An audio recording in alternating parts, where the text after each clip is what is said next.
बुद्ध की कहानियाँ बुद्धा स्टोरीज जीवन से जुड़ी हुई कहानी हैं और आज भी हमारा मार्गदर्शन करती हैं। यही कारण है कि हिंदी में बुद्ध की कहानियाँ गौतम बुद्धा स्टोरी बेहद लोकप्रिय हैं। इसी मकसद से हम आपके लिए एक बुद्ध की एक लोकप्रिय कहानी लेकर आए हैं। हमें उम्मीद है कि गौतम बुद्ध की ये कहानी आपको पसंद आएगी। एक बार की बात है, महात्मा बुद्ध के शिष्य आनंद कहीं जा रहे थे। रास्ते में उन्होंने देखा कि एक अधेड़ व्यक्ति एक चट्टान पर बैठा रो रहा है। वे उसके पास गए और बोले, क्या बात है वत्स, तुम कौन हो और क्यों रो रहे हो? आनंद की बात सुनकर उस व्यक्ति की सिसकियां थम गईं।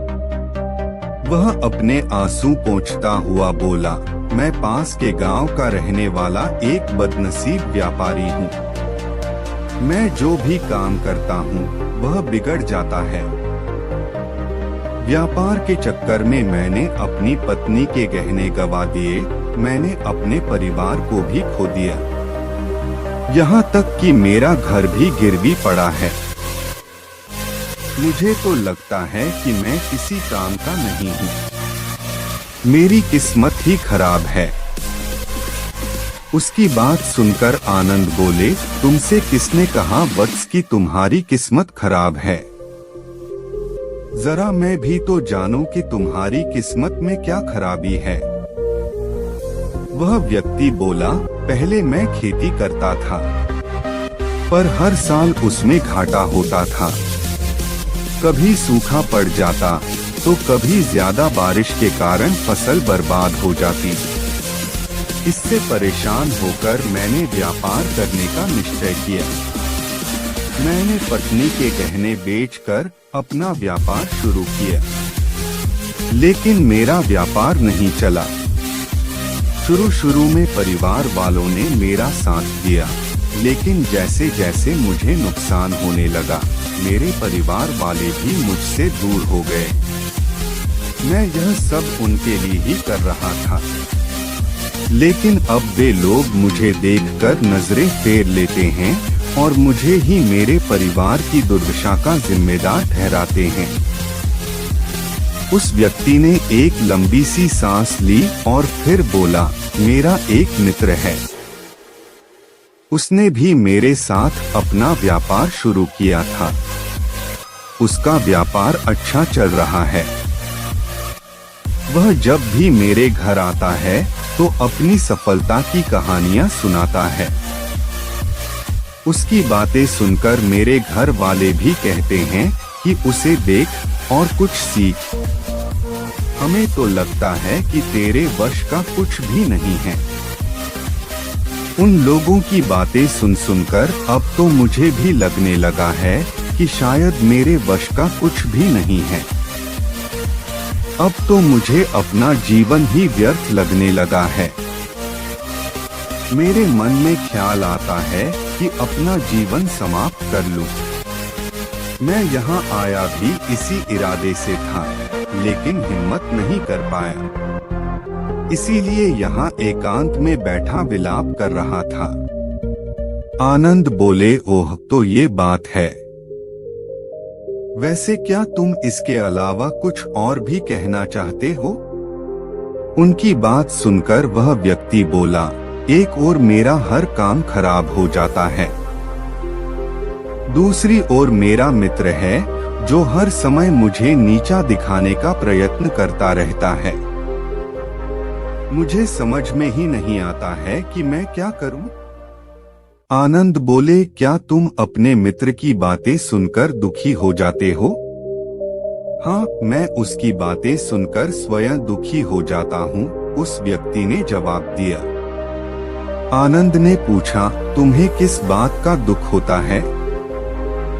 अपने असफल होने का या फिर मित्र के सफल होने का? उनका सवाल सुनकर वह व्यक्ति एक पल के लिए सोच में पड़ गया। फिर वह बोला, अगर सच कहूँ तो मुझे अपने असफल होने का उतना दुख नहीं होता है जितना कि मित्र के सफल होने का होता है। अर्थात यदि तुम्हारा मित्र असफल हो जाए तो तुम्हें खुशी होगी? आनंद ने प्रश्न किया। वह व्यक्ति बोला, हाँ, मुझे बहुत खुशी होगी।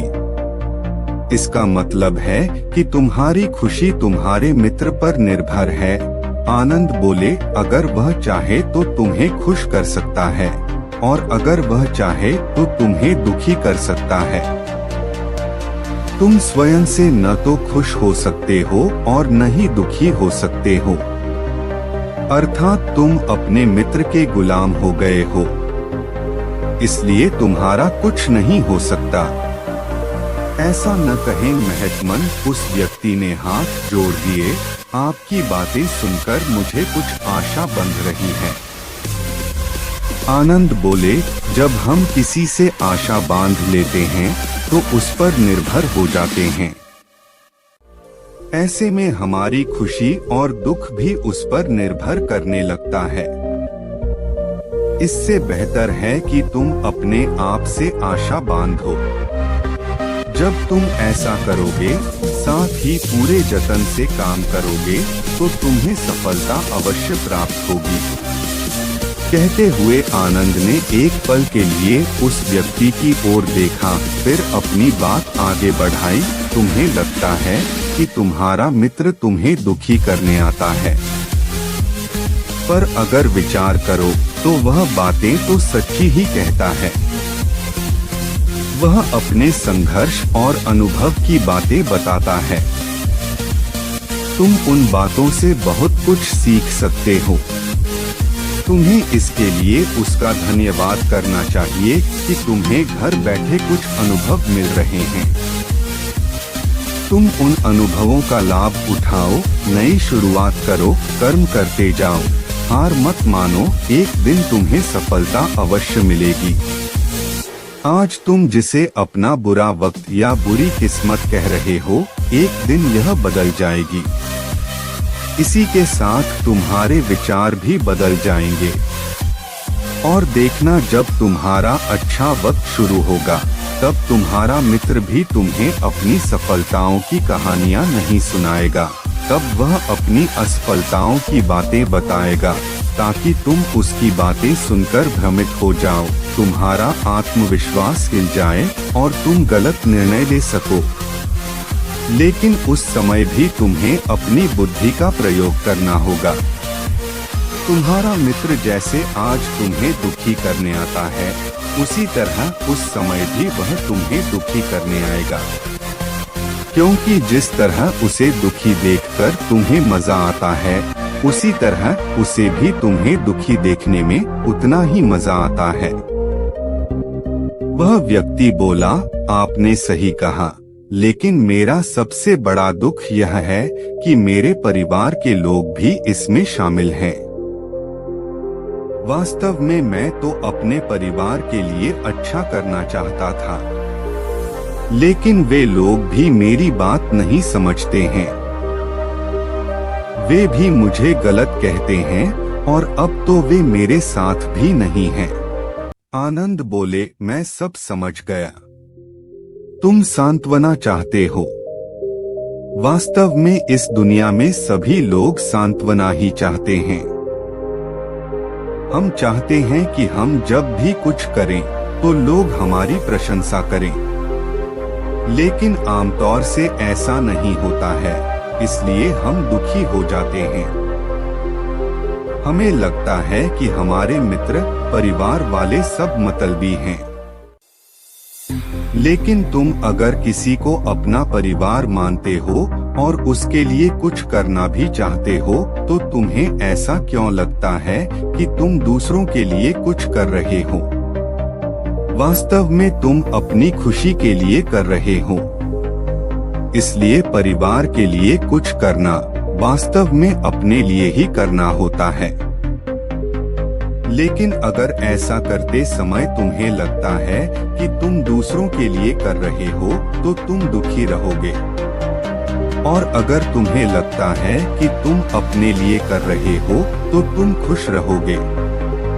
क्योंकि जब तुम अपने लिए कुछ अच्छा करते हो या करना चाहते हो, तब तुम्हें सांत्वना की जरूरत नहीं पड़ती है।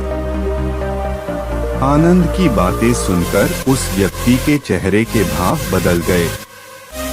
वह बोला, आप सही कह रहे हैं, मैं समझ गया हूँ। अब तक मेरी किस्मत खराब इसलिए थी क्योंकि वह दूसरों के हाथ में थी। अब मैं अपनी किस्मत को अपने हाथ में रखूंगा। मैं फिर से प्रयत्न करूंगा, पूरे मन से काम करूंगा और जब तक सफलता नहीं मिल जाती चैन से नहीं बैठूंगा। उस व्यक्ति की बात सुनकर आनंद मुस्कुराए और उसे एक छोटी सी डिबिया देते हुए बोले, इस डिबिया को हमेशा अपने पास रखना। इसमें एक ऐसा राज है जो तुम्हें बड़े से बड़े दुख से भी बाहर निकाल लेगा। लेकिन इसे तभी खोलना जब तुम्हारे जीवन में कोई रास्ता न सुझाई दे और तुम्हें लगे कि सब व्यर्थ है। यह दुनिया व्यर्थ है और यहाँ रहना भी व्यर्थ है। उस व्यक्ति ने आनंद को धन्यवाद दिया और डिबिया को लेकर चला गया। उसने नए उत्साह के साथ फिर से अपना व्यापार आरंभ किया। उसका व्यापार चल निकला। अपनी मेहनत और लगन के बल पर वह एक बड़ा व्यापारी बन गया।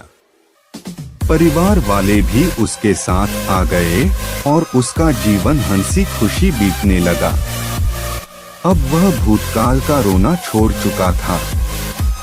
वह भविष्यकाल की भी चिंता नहीं करता था, बस अपने वर्तमान को संवारने में लगा रहता था। और जो कुछ भी वह करता था वह अपने लिए करता था, अपनों के लिए करता था, इसलिए वह प्रसन्न था। उसके जीवन में अब कोई दुख नहीं था। लेकिन वक्त हमेशा एक जैसा नहीं रहता है, वह बदलता रहता है। उसके जीवन में भी बदलाव आया। एक दिन उसके राज्य पर पड़ोसी राजा ने चढ़ाई कर दी।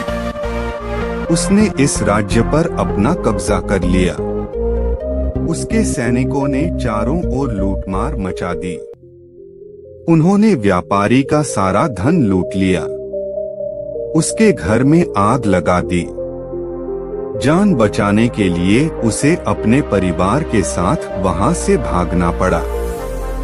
वह व्यक्ति अपने परिवार के साथ कई दिनों तक इधर उधर भटकता रहा। वह दाने दाने को मोहताज हो गया। उसका बच्चा बीमार हो गया। इलाज के अभाव में वह तड़पने लगा। यह देखकर उसका हृदय चीत्कार कर उठा। वह कैसे अपने बच्चे का इलाज कराए? उसके पास तो खाने के लिए भी पैसे नहीं थे। ऐसे में उसे एक बार फिर निराशा ने घेर लिया। उसे लगने लगा कि उसका जीवन व्यर्थ है, सारी दुनिया व्यर्थ है, किसी भी बात का कोई मतलब नहीं है। भले ही आप जीवन में कितना भी कुछ कर लो, कितनी भी सफलता हासिल कर लो, पर अंततः यह जीवन समाप्त ही होता है। तो फिर ऐसे में जीवित रहने का क्या फायदा? इससे तो अच्छा है कि वह अपना जीवन समाप्त कर ले। लेकिन तभी उसके दिमाग में आनंद की दी हुई डिबिया कौंध उठी। उसने उत्सुकता के साथ उसे खोला। डिबिया के भीतर एक पर्ची रखी हुई थी। पर्ची पर कुछ लिखा हुआ था। उसे पढ़कर उसकी आंखों के आगे छाया निराशा का अंधेरा छंट गया और वह मुस्कुरा पड़ा। पर्ची पर लिखा हुआ था, यह समय भी बीत जाएगा। उसने डिबिया को अपनी मुट्ठी में भींच लिया और एक नई शुरुआत के लिए उठ खड़ा हुआ। दोस्तों, अगर आप भी ऐसी ही परिस्थिति से गुजर रहे हैं तो निराश न हो। अपने अतीत पर शोक मत करें, न ही भविष्य की चिंता करें। अपने वर्तमान को जिएं और उसे बेहतर बनाने के लिए सच्चे मन से प्रयत्न करें। यकीन जानें, जल्दी ही आपकी किस्मत भी बदलने वाली है। दोस्तों, हमें उम्मीद है कि आपको ये बुद्ध कहानी पसंद आई होगी और आपको कुछ नया सीखने को मिला होगा। दोस्तों, ऐसे ही वीडियोस देखने के लिए हमारे चैनल को सब्सक्राइब और वीडियो को लाइक करें और कमेंट में नमो बुद्धा जरूर लिखें।